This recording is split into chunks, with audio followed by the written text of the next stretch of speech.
Okay.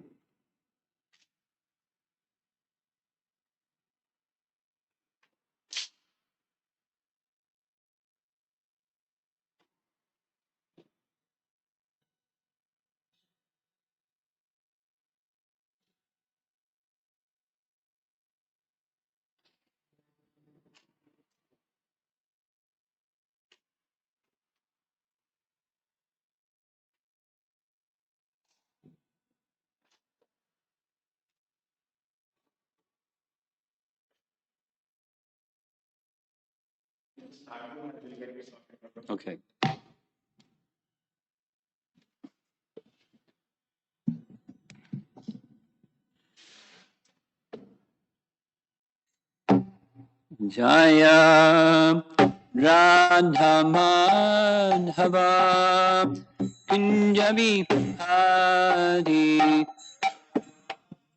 Madhava Kunjabi Jaya Radha Madhava Kunjabi Hari Madhava Kunjabihari Gopi Jana Balabha Girivardhari Gopi Jana Balabha Girivardhari Gopi Jana Balabha Girivardhari Jana Balabha Girivardhari Jasodanandana Brajajanarandana Jasodanandana Brajajanarandana Brajajanarandana Yamunatira Vanam Chadi Jamunatira Vanam Chadi Jaya Radha Madhava Kunjabi Hari Madhava Kunjabi Jaya Radha Madhava Kunjabi Hari Madhava Kunjabi Hari Gopi Jana Balabha Girivardhari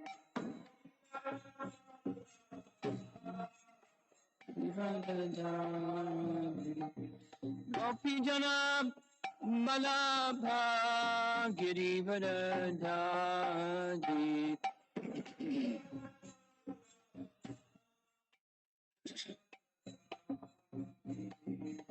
Jasodanandana Brajajanarandana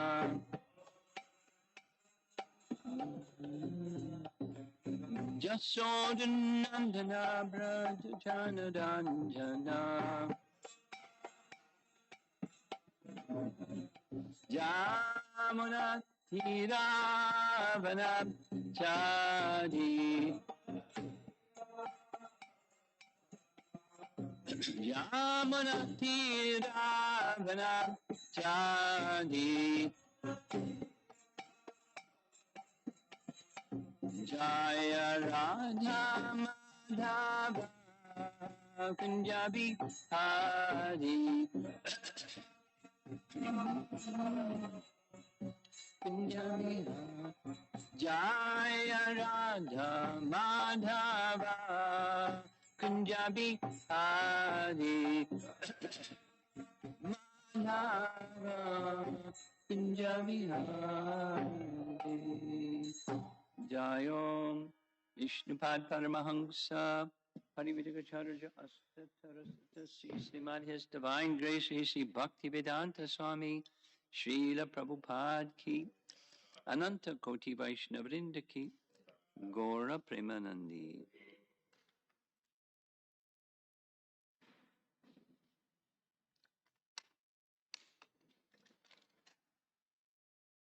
Oh, good, now it's centered.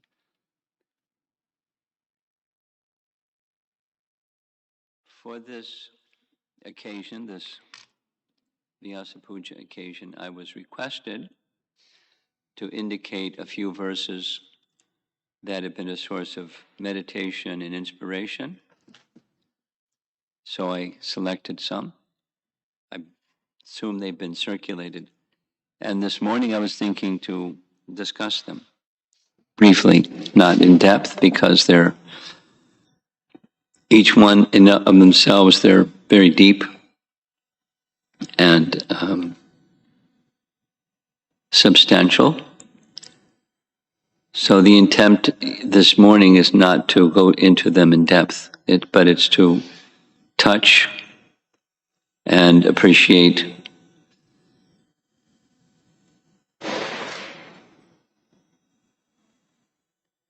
some devotees are particularly adept at shloka memorization and recitation and absorption.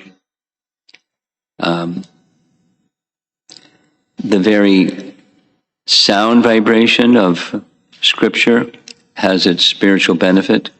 Everything is, as we'll be discussing this morning, everything is resting upon sound. Spiritual realization is resting upon sound. Even the material creation is resting on sound. Everything is resting on sound. So sound is a very core, essential, dynamic for self-realization, God-realization, reviving our original Krishna consciousness. And slokas have their place in that whole process.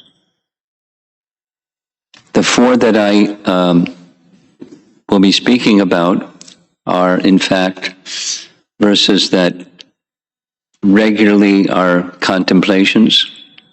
Some of them more in detail than others. Yesterday evening, there was one sloka, Oma Jnana Timarandasya Gananjana Salakaya Chakshodan Viditam Jena Tasmai Shri Gurave Namaha. So that same message is going to spill over into these verses. We're going to start with the first verse of chapter 7, Bhagavad Gita. And we can say it responsibly. Maya sakta manak partha yogam yunyan marashrayah asamshayam samagram mam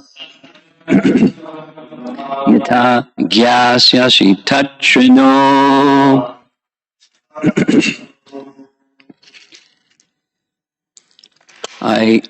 Somebody gave me a very cherished gift, one of those little, it's not a recording device, it's just a playback device that has all of Prabhupada's recorded lectures and morning walks and room conversations and everything, all in one little device. But I've grown to become very attached to it. And I've been listening to the entire Bhagavad Gita series. And I heard this before, that the verse that Prabhupada spoke more than any other verse is this one.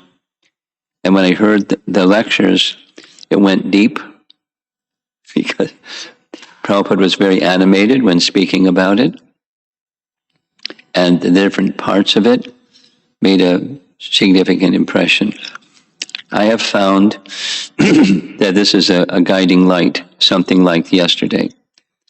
Ajnana Timarandasya. The darkness of ignorance can be dispelled simply by what Krishna is describing here, the asaktamana, the mind is attached to something, and what Krishna is going to explain is how the mind can become attached to him.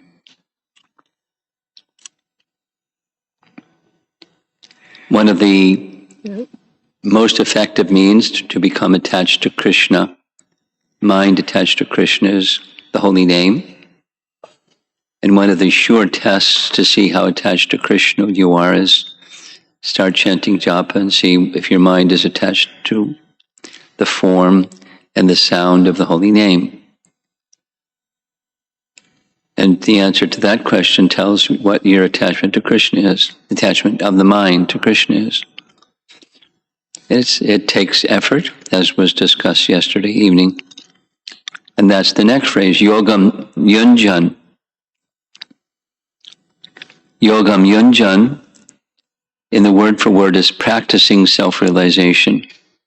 Yogam yunjan. It's a practice of yoga, practice of linking with Krishna. And then madashraya. Madashraya is in consciousness of me. And each of the times I heard Srila Prabhupada speaking, as far as my memory goes, each time, madashraya, without fail, Prabhupada said, means consciousness of Krishna or consciousness of Krishna's representative or representatives, because there's the oneness between them, or the representative is representing Krishna. Madashraya. Madashraya. Ashraya means shelter, but Prabhupada has chosen to translate it as in consciousness of me. So is there is a connection between consciousness and shelter. There's a position of consciousness of the illusory energy and consciousness of Krishna. In the prayers of Lord Brahma that we've been discussing the last 4 or 5 days, Brahma is making it very clear that consciousness of Jiva or Paramatma or Bhagavan or Swayam Bhagavan, consciousness of transcendence, dispels illusion. The illusory potency of Prakriti is dispelled by that madashraya, consciousness of Krishna. So we're going to be conscious of something, we're going to be contemplating something as important to us. And the yoga process, yogam yunjan, is to bring consciousness of Krishna back, because it's covered now in a dormant state. And then asamshayam, samshaya means doubt, and asamshaya is without doubt. Samagram mam yata gyasyasi. So samagram means completely, mam is Krishna, gyasasi. You can know Krishna in full, without a doubt.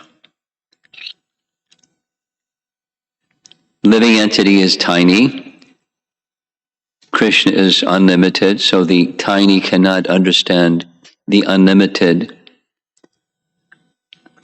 samagram completely, but as completely as a living entity can understand that completely. As much as Krishna discloses, and Krishna can disclose more or less according to the capacity of the living entity to receive more or less. Samagram mam yata gyasasi tatshanu. This verse, first verse of text 7, very much resembles the first verse of chapter 9. Did I say it right? The first verse of chapter 7, this tatshanu, Pravakshami is in the first verse of chapter 9. Hear from me. I will now explain. It's sound. Sound that's from Krishna connects us to Krishna. That's Madashraya. In full consciousness of that sound vibration is full consciousness of Krishna. Touch, renew. Try to hear. So here's the translation. Now hear, O son of Pritha, how by practicing yoga in full consciousness of me, with mind attached to me, you can know me in full, free from doubt. Samshaya. You can know me in full, free from doubt.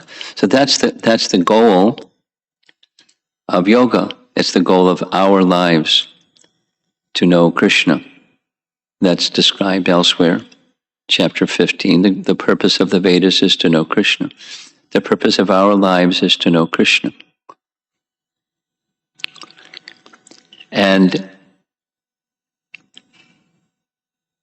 forgetfulness of Krishna is where the illusory potency, illusion, the influence of forgetfulness is facilitated. The tendency for forgetfulness is facilitated by that illusory potency, and that's what we struggle with. It's not exactly we struggle with the material energy, we struggle with the illusory potency of the material energy. Because when one becomes Krishna conscious, we learn that that illusion is dissipated. It's finished. The material energy is still doing what the material energy does. The waves and whirlpools of the material energy still continue. Hurricanes continue, and calamities continue. But one's consciousness of Krishna, if one has taken full shelter of Krishna, then one need not be disturbed. Or, as in the words of Bhagavad Gita, when it's even in the face of the greatest calamity, the mind isn't disturbed. Now, this is not impersonalism. Let's go to Vrindavan and let's look at Nanda Maharaj when the twin Arjuna trees fall over. Is he in anxiety? In the parental rasa, is there anxiety over the child in Goloka Vrindavan? But it's a transcendental anxiety. And all the other emotions are transcendental emotions, quite distinct from the material ones. And what's the distinction? The distinction is the rootedness, the madashraya, the full consciousness of Krishna. Then there's variegated emotion, variegated experience that may look to the materialist, well, it's the same thing as here, so what's the difference? I mean, like a classic example, when Krishna left Vrindavan, the scene of Krishna leaving Vrindavan, according to Narada, when he's narrating it, it's so painful. One is advised, don't describe this, because if people hear this, they may think, I never want to become attached to Krishna, because then I'll have to experience those emotions. And I don't want to experience those emotions, so I won't become attached to Krishna. Then instead you become attached to non-Krishna, because you're going to be attached to something. The mind is going to be attached to something. You can temporarily anesthetize the mind, but consciousness, when the anesthesia wears off, there's again emotion. So the transcendence isn't a numbing process. Transcendence is a purification process. And Krishna is going to explain. This verse, the middle 6 chapters of Bhagavad Gita are resting on this verse. Krishna is making a pledge, and he fulfills the pledge. And if one hears the how to have the mind become attached, again, our principal way, our principal way is through sound, and specifically through the name, through chanting and hearing, touch Shrinu, hearing the sound of the holy name, and all the rest of Krishna's messages which are within the holy name, messages from Krishna, messages about Krishna. Just like the original preceptor of our sampradaya, Lord Brahma. Knowledge of all the Vedas, which is to know Krishna, was imparted within his heart. Tene Brahma Hrida Adi Kavaye, from his heart. But how did that knowledge come to him from his heart? It came from Krishna, but he engaged in tapa. But his tapa was meditation upon his mantra.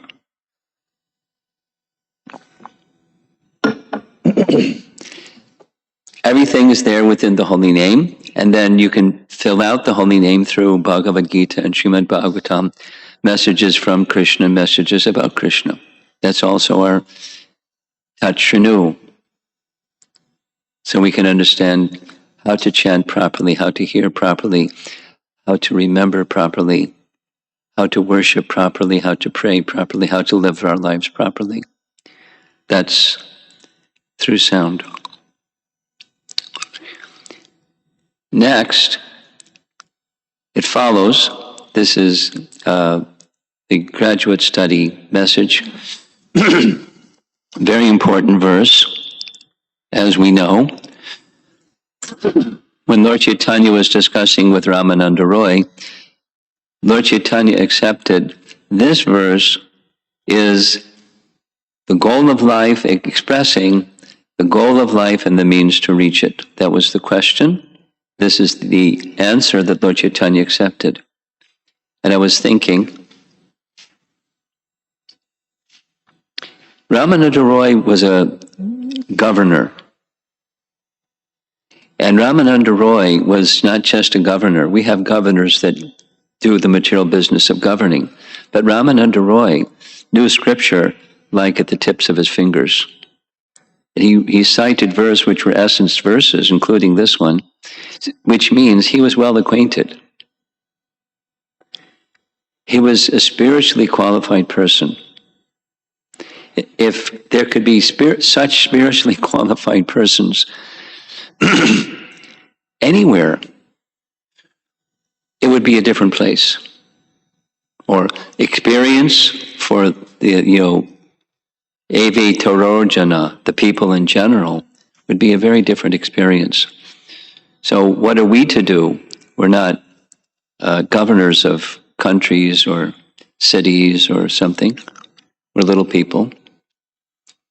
But collectively, the teaching is the same for us, how we can live our lives as exemplary individuals in whatever our sphere of activities are, whether you're a school teacher, or a cab driver, an engineer, or a computer programmer, or a book distributor, or a pujari, or a member of the congregation, or whatever your position, that's the stane statak. Stay in your position. And here's its attention goes to the bhakti process, specifically the hearing process within the bhakti process. But the hearing is more than just sound, it's dedication of your life, whether you're a computer software person, or you're a cook, or you're an accountant, or you're a doctor or a lawyer, or a student, or a whatever you are. Dedication to that sound vibration, to the topics, is the means that's the way to reach the goal of life, and of course the goal is to know Krishna. So it starts, let's chant the verse together or responsively. Jnane prayasam udapasya namanta eva jivanti sanmukaritam bhavadiyavartam stane statakshrutigatam tanavan manobhir ye prayaso jita jito pyasitais trilokyam. So there's several parts to this. I think I better go quickly because it's almost 8 o'clock already. The first part, Jnane prayasa udapasya, making endeavors, prayasa, to understand Krishna by the speculative method. Jnane prayasa udapasya is translated as throw far away. Not like just don't indulge in it, but throw it far away. Udapasya. And what's left? Namanta eva. Namanta.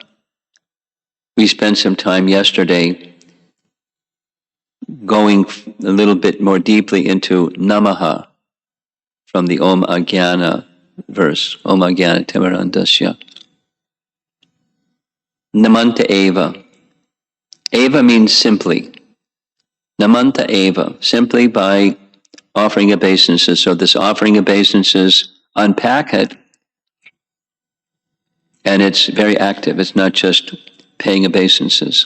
It's how you live your life. It's the mood of humility in a spiritual conception, engaging in pursuit of services in that humble mood. Namanta eva. Nice verse. Jnane prayasa udapasya namanta eva jivanti sanmukaritam bhavadiya vartam. Bhavadiya vartam is translated as topics related to you. So he's speaking to Krishna. Bhavadiya vartam.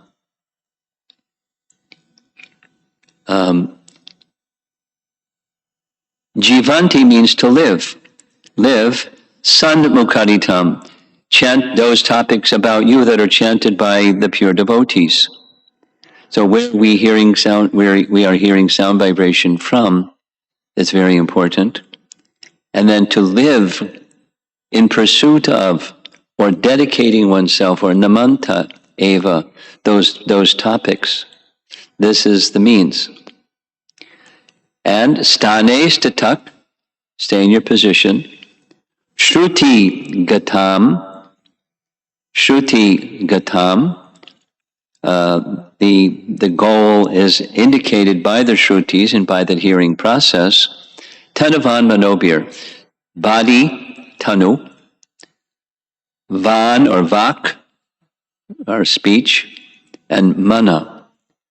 So body, speech, and mind, dedicated to these bhavadiya vartan, topics related to you that are heard and chanted by the pure devotees. Ye prayasojita jito pyasi traistilokam. One can conquer the unconquerable Krishna. Here's the translation. Those who, even while remaining situated in their established social positions, throw away the process of speculative knowledge and, with their body, words, and mind, offer respects, namanta, to descriptions of your personality and activities, dedicating their lives to these narrations. So one can dedicate their lives to these narrations regardless of what your social position is, your occupation is, your ashram is. It's a transcendental principle. It's beyond the modes, it's beyond varnas and ashrams, it's beyond anything that's temporary. It's the soul's connection with Krishna through dedication to these wonderful topics, Bhavadiya Vartan, which are vibrated by you personally and by your pure devotees. That's this same message. This San Mukaditam, spoken by the devotees or spoken by Krishna. Same as the previous verse. Madashraya. Shelter in Krishna, shelter in Krishna's devotees. That means shelter in Krishna means the sound. Shelter in the devotees means the sound. There's the person, and the person is accessed through sound. The deeper sense of the person is accessed through sound.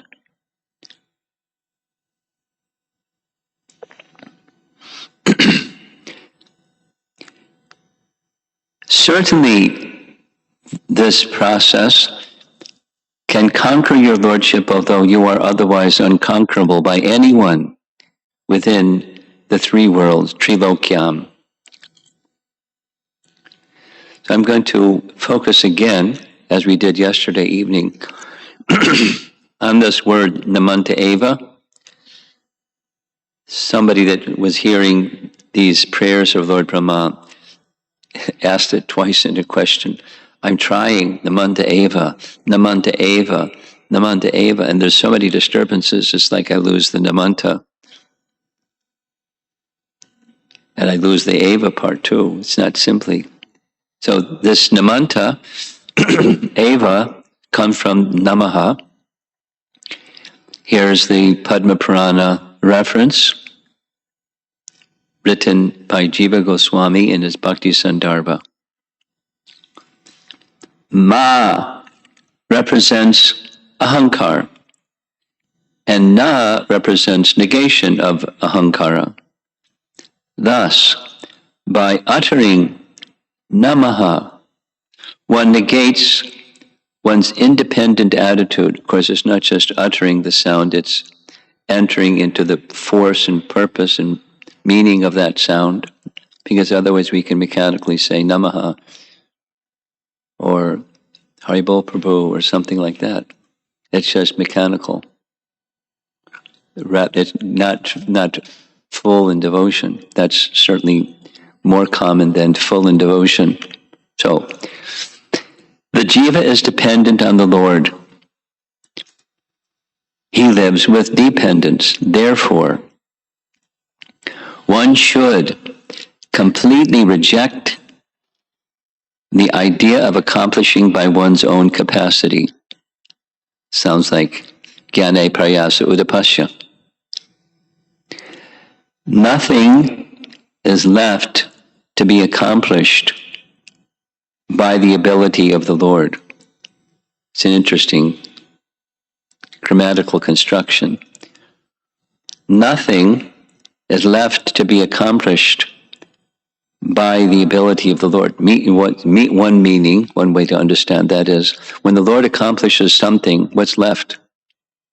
Or if you're not thinking of yourself as the doer, but you're thinking of the servant, you're fully dependent on the master, and there's nothing left for you to do. It's all being accomplished.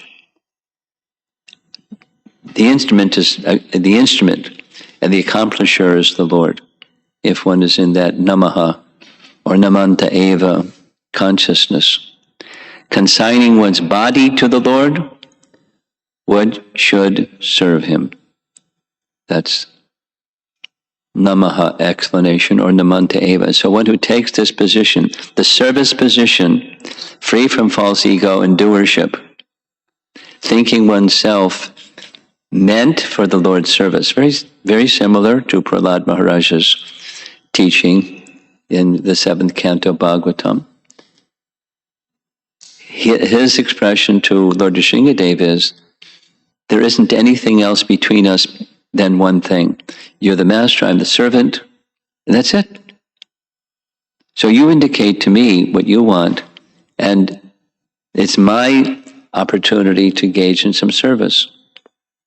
So that's the Namanta Eva message. So Let's go back to the verse. It's a nice verse. Jnane prayasa udapasya namanta eva jivanti sanmukaditam bhavadiyavartam stanes tatakshutigatam tanavan manobir ye prayaso jitta jitopi asya taistrilokyam. This is a nice, in the course of your day, I encourage, find verses that are meaningful to you, as this one is for me. And in the course of the day, your mind can contemplate the words and the meaning of the words. And there's Shakti, there's spiritual potency, there's Bhakti Shakti within these messages of your favorite verses. So let's go forward. There's the downside. Supposing somebody doesn't hear this and doesn't heed it, then there's consequences, and there's also a resolution to those consequences. This has been a favorite verse for a long time, so let's say it together. Bhayam dutiyam abhiniveshitak syat ishadapetasya viparyayo smritihi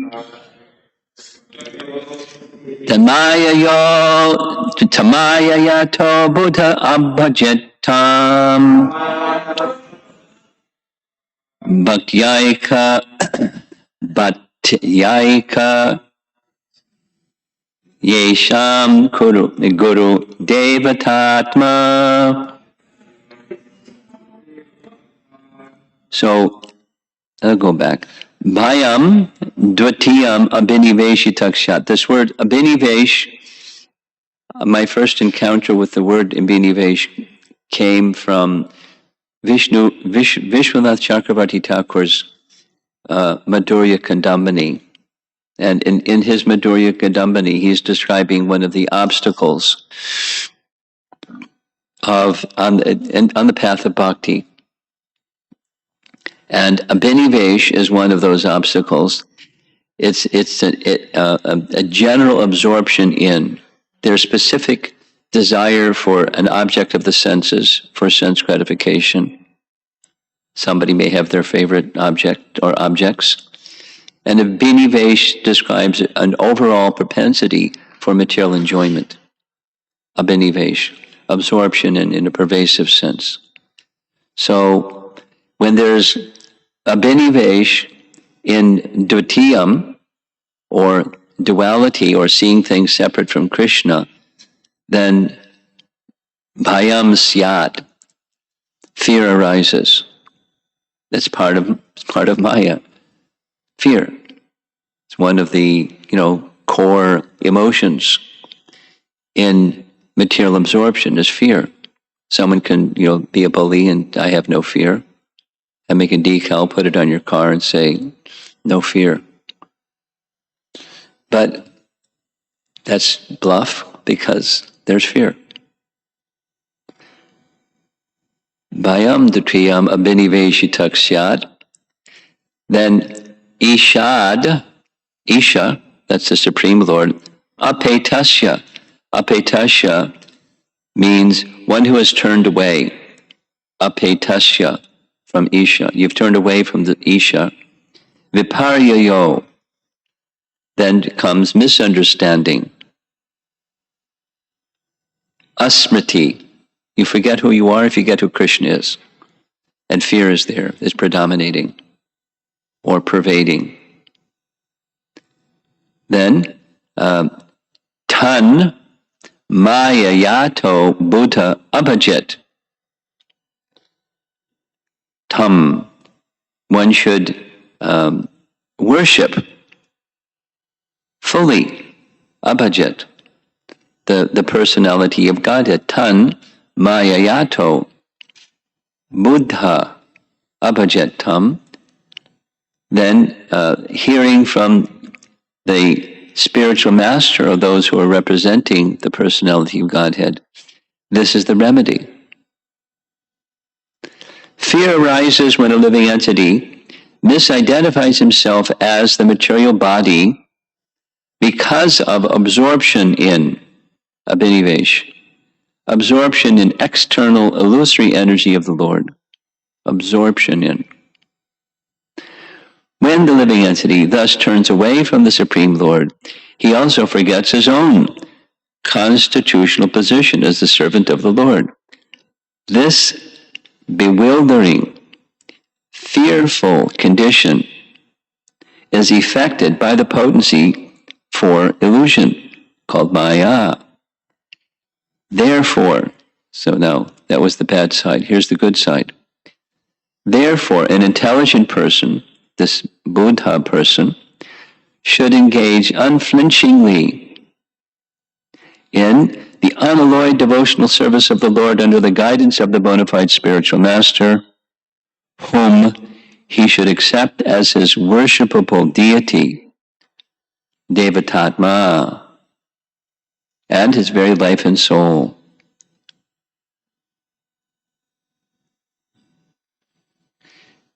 When I refer to this verse and meditate on the verse, it's largely the first part, because impetus, it goes back to the discussion from yesterday. We would not even know that we're in the darkness of illusion if it weren't for the fact that someone has come along with a torchlight of knowledge to tell us. Not like, you're in illusion, it's not like that. But we're in illusion and suffering unnecessarily and don't even know it, like an animal. Listen to Prabhupada's lectures, and he's very explicit. You know, most people don't get it. Think you're talking about somebody else, not them. He's talking about them. Living our lives in ignorance of who we really are. And so part of understanding who you are is to understand you don't know who you are. And you've accepted somebody who you're not to be who you are. And therefore an illusion. And in illusion thinking so many things and feeling so many things and being tossed around by the waves of the material energy. Getting seasick sometimes. And having horrible experiences. And it's usually not a smooth ride. And it's all unnecessary. So this first half is important to understand. The bucket's got a hole in it, and a lot of holes in it. And we should look for another bucket. You know, the reality bucket. And the reality bucket says, the bucket, this other one's got holes in it. You forget yourself, you forget Krishna, you feel fearful, you're in illusion. So don't make the mistake. Rather, therefore, be intelligent. And what's that? Where the intelligence comes from those who are very kindly helping you to restore your intelligence. This is our process. Hear and engage in serving those from whom you're hearing. We're going to discuss this particular point midday. You know, more strongly, more completely. So that's the downside of what these first two verses are speaking about. If you don't hear it and neglect it, it's not a pleasant ride. And there's a cure. And those who take the cure, there's further mystery waiting. And so, because of covering these chapters from the 10th canto, including the Damodar Leela during the Kartik month, I have become particularly fond of this verse. Nachantar nabihir yasya. Anta and Bahir. The Supreme Lord has no interior, no exterior. Na purvam, napi chaparam. Let's go to the translation. The Supreme Personality Godhead has no beginning and no end, no exterior and no interior, no front and no rear. In other words, He is all-pervading. Now this is Shukadeva Goswami speaking, after having narrated the pastime of Mother Jasoda trying to bind Krishna, and she's not successful, and then finally she binds Krishna. She can't bind Krishna because he's all-pervading. How can you put a rope around something that's all-pervading? You can't. I mean, you can try, but it's not doable. Not doable. It's not possible. Because he's all-pervading. Then, because he is not under the influence of the element of time, for him there is no difference between past, present, and future. He exists in his own transcendental form at all times. He manifests and then not manifests. He has his birth and he disappears, performs pastimes. But he's beyond time. He's doing things apparently within the purview of time, but he is existing beyond time. This is Shukadeva Goswami narrating truth about Krishna.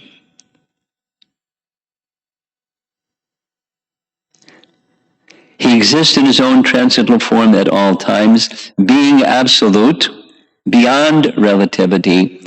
He is free from distinctions between cause and effect, although he is the cause and effect of everything. It's another bewildering, seeming contradiction, apparent contradiction, beyond cause and effect, but he's the source of cause and effect. He's a mysterious person. He can't be brought under the control of any material force, including Mother Jasoda's rope. That unmanifested person of Yaktam, that unmanifested person who is beyond the perception of the senses, had now appeared as a human child, and Mother Yashoda, considering him her own ordinary child, bound him to the wooden mortar with a rope. There's this Gopi Utkala. Gopi is Mother Jasoda. She's not referred to by name, but Gopi. Utkala Damna. She bound him around the waist with a rope.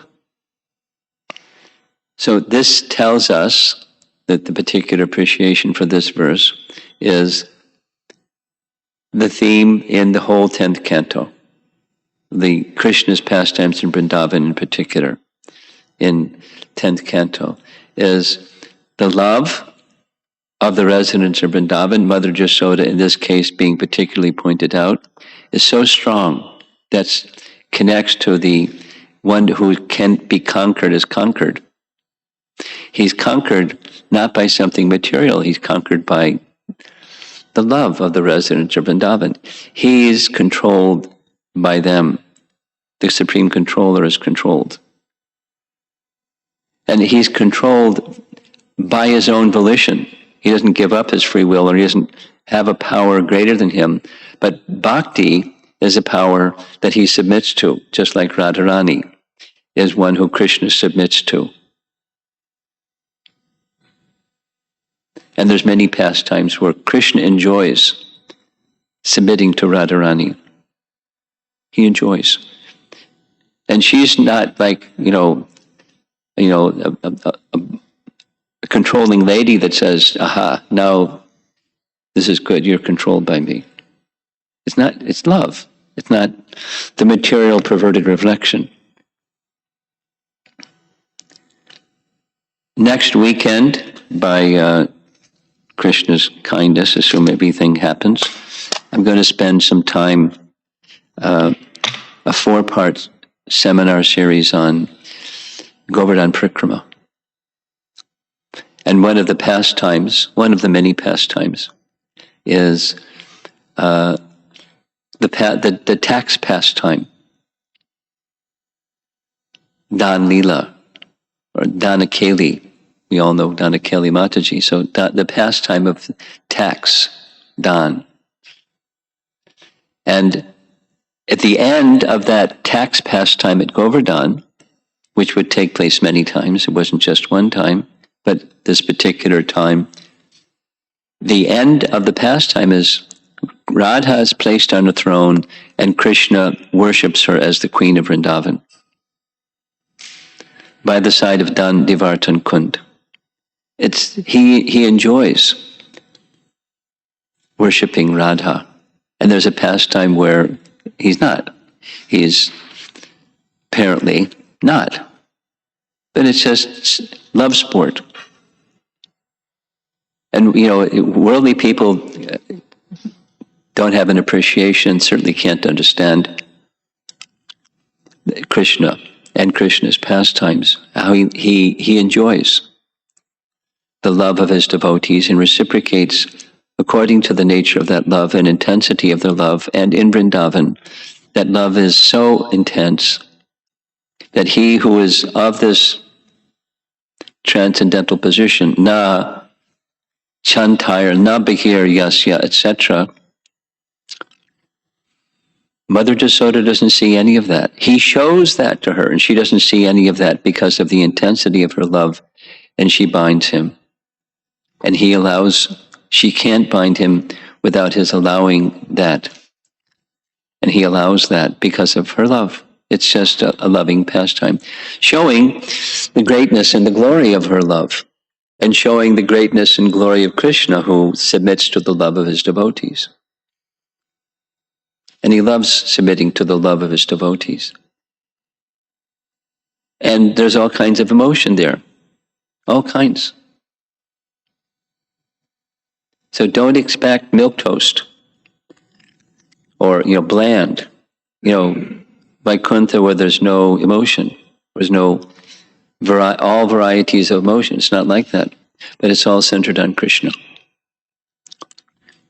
So our lives, back to the first verse, the Bhagavad Gita verse, is to pass through the circumstances of life.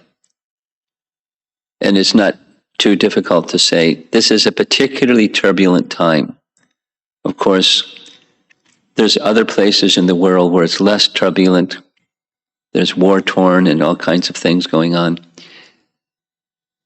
It's pretty turbulent, right over in this place, in many ways. So how to pass through turbulent times? If you're not attached to Krishna, and how to become attached to Krishna, it's through sound. And not just, mechanical sound, but devotional dedication. Sanmukaritam bhavadiyavartam. These teachings are there within Bhagavad Gita and Srimad Bhagavatam to gently carry us to the realm of transcendence through turbulent times, and to deal in appropriate ways, because Krishna will give intelligence how to deal in the best appropriate way that you can think of, how to deal with turbulence, while never leaving the lotus feet of Krishna, not for anything. Clinging more strongly, more genuinely, more deeply to the lotus feet of Krishna. So these are teachings that I find are particularly meaningful and sources of meditation. So I thought I would share that this morning. And it's 8:24. Let's see if there's some discussion.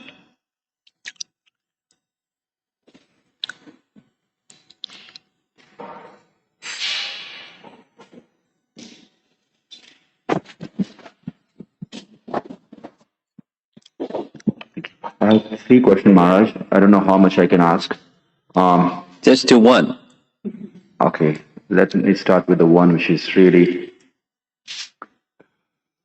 let's start with the one which is really affecting my consciousness.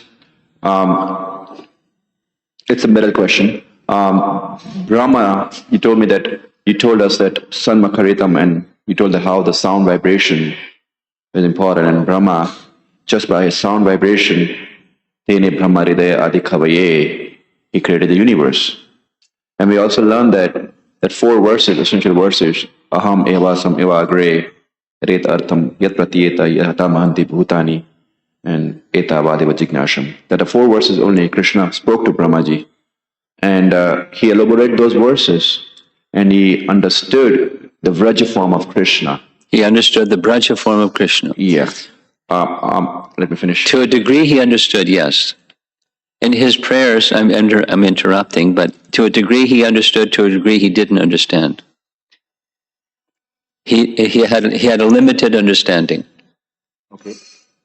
Okay, that makes sense. Yes. That's the very first verse of his prayers to Krishna. I don't understand this form of yours. He's seeing it. He's seeing the form. He's appreciating that it's Swayam Bhagavan Krishna. And he says, I don't understand it. And I don't understand the happiness either. He knows that he has happiness. He knows that his happiness is, but he doesn't understand it. So, limited. So he is understanding, but limited form. So even after seeing Krishna stealing, so he was stealing the coward boys and cows, and he's seeing the coward form of Krishna, still his understanding was limited. Yes, naturally so. The limited, how to understand the unlimited. And there's a certain mood of love that Brahma has that's not the same as the residents of Vrindavan. And the glory, one of the glories of the residents of Vrindavan is they don't understand his opulence in the way that Brahma understands his opulence. They don't see him as the source of everything. They don't see him that way. They see him as their son, or their dear friend, or their lover. They don't see him in these other ways. He shows, and they process it some other way because of the intensity of the... So, he doesn't understand like they understand. He understands that they understand like he doesn't understand. He has knowledge, but he doesn't have the bhav. It's amazing. And he knows he doesn't. That's true. And he wants to. That's his thing. It's in the first verse and it comes later. Yes. I wish to attain you. This word was used yesterday evening, apati. Jiva Goswami uses the word to attain, attaining, apati. And sharanapati, attaining the position of sharana. And Brahma is surrendered, but he doesn't have the same surrender that the residents of Vrindavan have. So he wants that. Thank you so very much. It makes so much clearer. Am I allowed to ask second question or no? No, let's go. We'll come back if there's time. Thank you. Hare Krishna Maharaj, and I want to glorify something in you that how is that? How are you able to know the mind of others? Like, for example, of mine, today what a wonderful thing happened. Just before coming to here, I was just reading one verse from 11th canto. From where? 11th canto. 11th canto. Yeah, it's very nice verse. That exact verse you are explaining here today. So that verse is telling fear, distraction, illusion, and what else? Illusions, and so many things others. It is the part of, or it is the characteristic of false ego. Then they are exact same thing you explain here, fear and everything. So I was wondering how you are able to know and what is the connection between, and how you, in one time you told also in your Bhagavatam class that it is because of super soul. So That is what? What was the last part? Super soul. So I was wondering, is it not some mystic power that a devotee, like pure devotees, they get by way of, by devotional, executing devotional service, something like that? Yes, something like that. It's the whole thing. The whole thing is a mystery. To be honest, the whole thing is a mystery. I mean, how it works is a mystery, but it works. So with faith in this word mystery, it's a play that Prabhupada uses to describe devotional service as a mystery. Second canto, chapter 3, mystery of devotion. So how it works is a mystery, but it works. And with faith, then there's a relationship, and I don't need to understand the mystery. I participate in it, and it's somehow mysterious.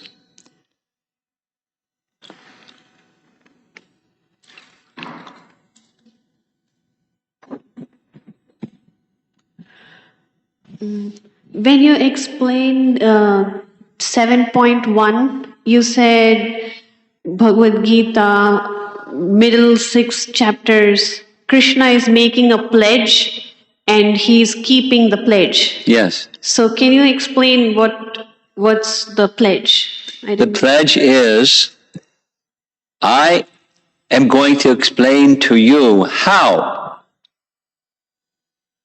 to come to this platform. Maya Saktamanak Yogam Yunjan Varashraya. So I'm going to explain to you how. So he does. I mean, volumes and volumes and volumes more, but can be expressed or written, but he gives the essence, and the essence is there. He fulfills his pledge. How to?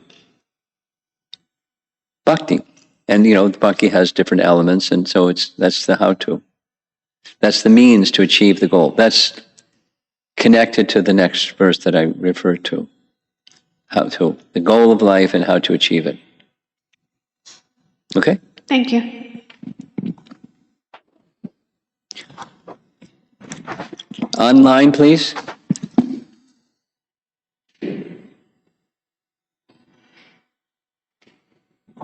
This is from Yamuna Jivan.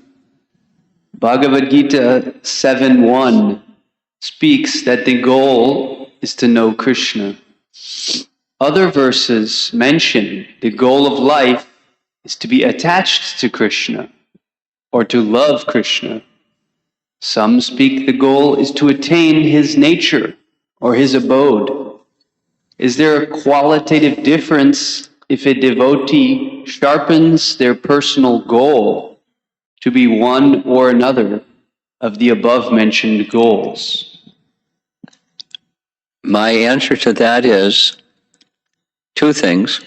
The orientation of heart is the sharpening process. And as long as the orientation of heart is consistent with Siddhanta, you're fine.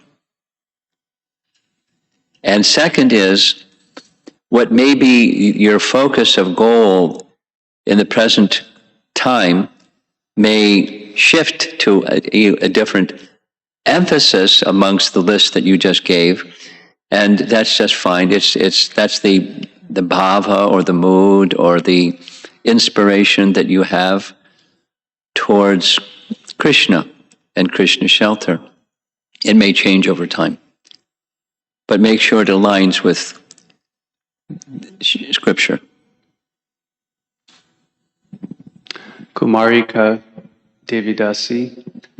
Yesterday you said that first we should receive the fullness of mercy.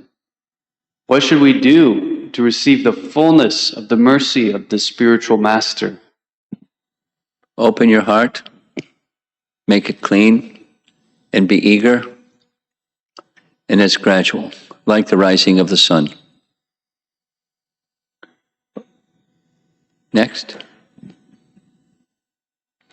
Somya Mataji, the absorption and relishing scriptures in my spiritual master is very attractive for me. Is that okay to meditate and hanker for little taste? That's a comment, not a question. No, the question is it okay for her to meditate? Yeah, that's called following in the footsteps. That was yesterday evening's discussion, following in the footsteps.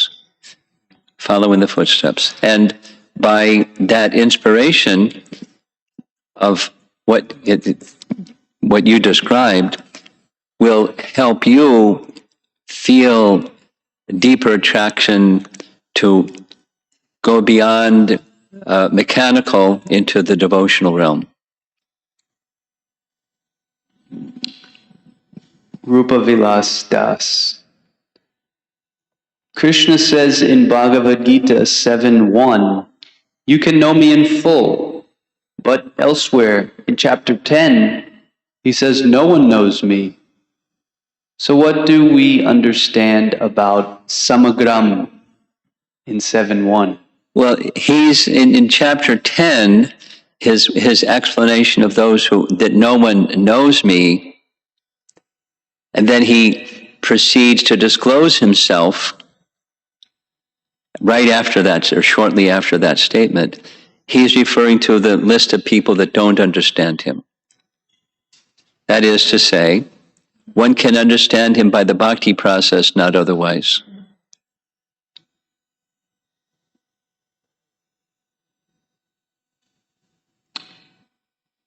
Why is it difficult to maintain faith in Krishna's merciful nature when we face difficulties in life and not have a doer's mentality? That's Ram Raghava.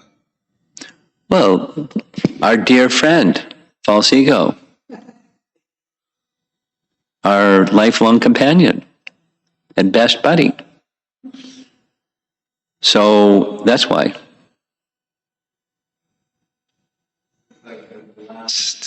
Last question, I think. Janamijai Satyavrata Das. How does a devotee feel completely sheltered and connected with Guru and Krishna? How? How does the devotee feel connected? Well, from the heart. And if you act from the head, you won't.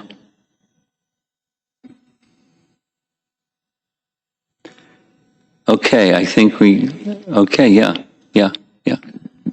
Hare Krishna Maharaj. Mask so I can hear you better, thanks.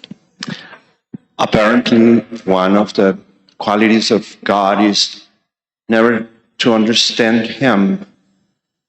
We're always doing things and reading and learning, but we're always going to be 2 fingers short to try to understand the mystery of God and the mystery of His greatness. For as much as we do, we're not ever going to understand Him. Does that make you feel uncomfortable? No, actually keeps on pushing me to learn more about Him. I know I am not going Okay, so now the punchline. understand Him, and that mysterious aura around that impossibility to grasp Him keeps me going.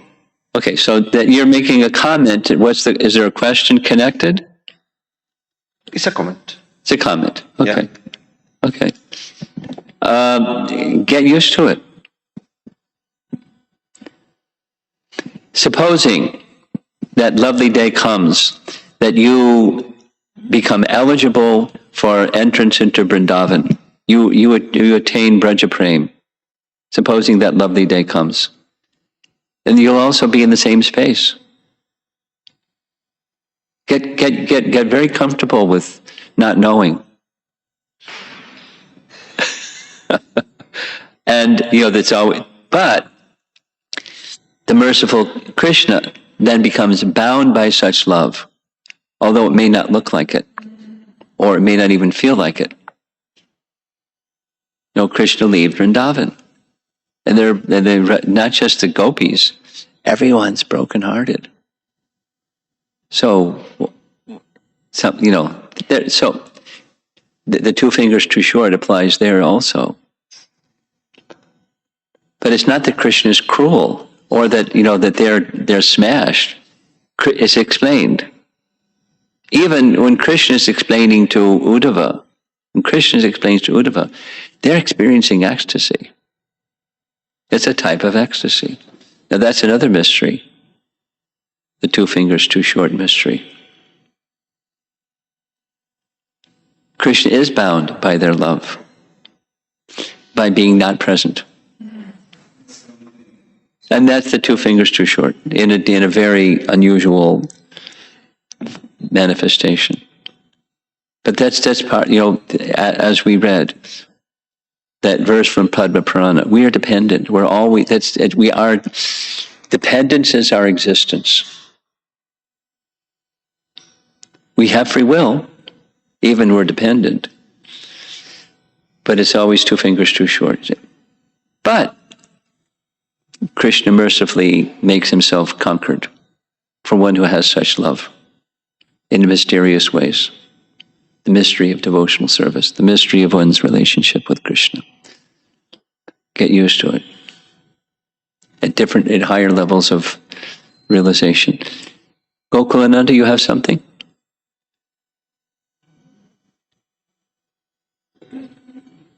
Okay.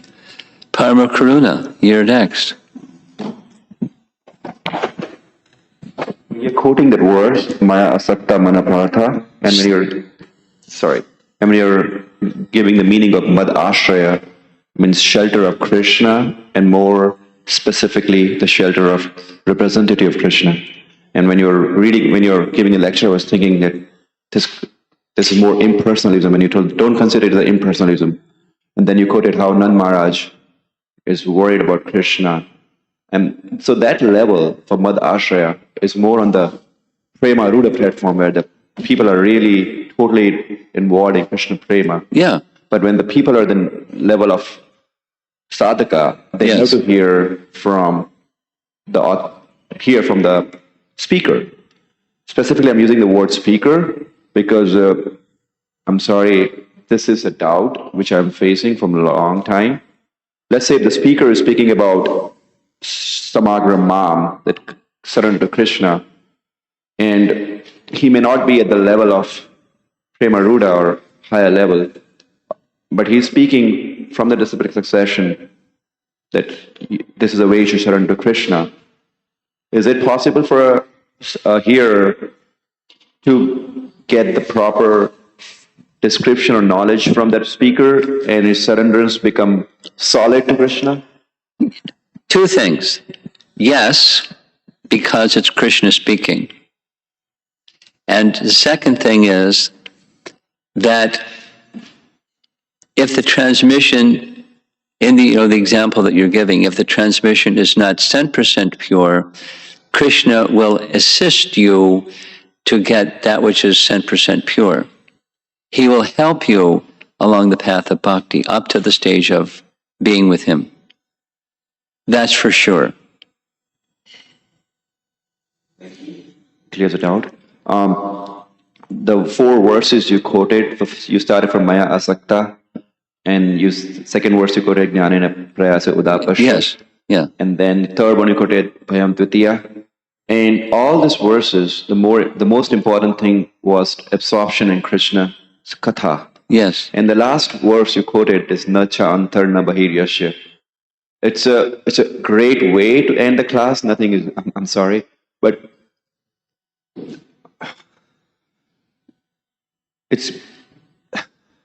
can we conclude this more in impersonalist way also? Can be what? Can we conclude this verse in a more impersonalist way? Nacha antar, nacha bahiryasya. He is not in and not out, but still he get bound by Vrajvasis. But Vrajvasi doesn't care for that, right? What is the what? Speak slower. Vrajvasis, they don't care for he's inside or outside, or I'm trying to understand that this last verse. It's part of Braja Prem. I selected it purposefully at the end because it inspires me, and there's volumes of commentary on this verse and referred to in other places about this verse that has to do with 2 things. It has to do with the inconceivable, unlimited and inconceivable potencies of Bhagavan. Bhagavan said, the other way. Bhagavan has unlimited and inconceivable potencies. Bhagavad Sandarbha is expanding on that simple point. A vast part of it is to understand samagram. One must accept that there's potencies within Krishna that are contradictory and inconceivable and unlimited. Contradictory and inconceivable and unlimited. And that's part of understanding Krishna.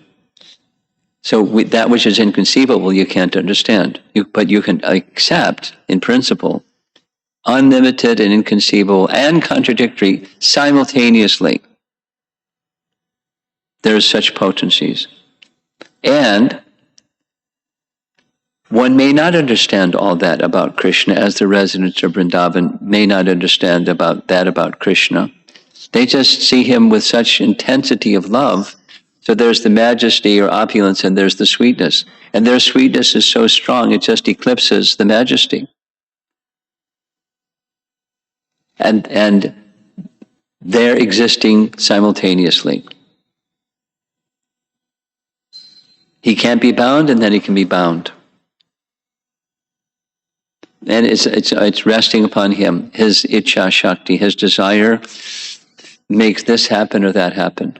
And it's very fluid, and it's his happiness, and he loves the happiness with his devotees.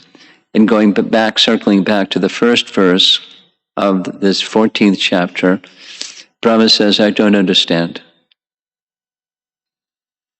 He knows, but he doesn't understand in the experiential sense. So, and that's the mystery, that's the beauty of Braja Prem. And the gift of the Bhagavatam is to give us that. The gift of Chaitanya Mahaprabhu is to give us that. The gift of chanting the holy name is to give us that. We're not there yet, but we can get a sense of it from our proper chanting and from the message of Srimad Bhagavatam assisted by our founder Acharya and the predecessor Acharyas. It's very sublime. Braja Prem is very sublime. Do we have something more online? Go ahead. Yeah, we have two more. Raghava Srinivas Bhatt. Maharaj is thinking of oneself as one's initiated name from the false ego. For example, thinking of myself as Bob, or whatever the name, whatever my birth name is false ego. But then after initiation, if I think of myself as that name, is that also false ego? No, it's not. It's if you put das at the end, it's not. Next. Sumantra Das. In one of the verses you are discussing that one cannot accomplish anything on one's own capacity. Suppose if one tries to accomplish something believing that the capacity he or she has only with reference to the Lord, is that possible to accomplish anything then? We accomplish through so there's Krishna consciousness and the absence of Krishna consciousness. Now obviously, in this world people are doing things. We're in a building that was built by the Masons. We bought it from the people that owned it before us, but it was built by the Masons. So they built this building. They did something through their efforts, and it wasn't a Krishna conscious effort, most likely. I mean, something about God, but not a Krishna conscious effort, most likely. So you can do things and achieve results, and there's bondage to those things and the results, and trying to be the enjoyer of the results. And that's the illusion of material existence. Liberation from that illusion of material existence is not that, well, after all, Krishna is the doer, I can't do anything, so I'll just sip lemonade and lie in a hammock, and the books will be distributed, and the deities will worship themselves, and the offerings will be cooked by themselves. And so we make some endeavor, prayasa, we make some endeavor that's with acknowledgement that this endeavor alone isn't what's making the thing happen. There's 5 factors to action. One of them, chapter 18, Bhagavad Gita. One of them is effort, or prayasa. We must. Devotional service requires we make some effort. But we're not the creator of the result. That's for sure. Although we may think we are. But we're not the creator of the result. We can be instruments. So, I'm not sure I'm answering the question. I'm just describing the difference between material doership and spiritual instrumentality. In either case, there's results. But who is the enjoyer of the results? And how, and through what energy of Krishna is the result being manifest? Spiritual or material energy. So there's a distinction of effort or work. Bhakti on one side and karma on the other. Okay? Is that it? Okay, we're going to end. Srila Prabhupada ki Jai.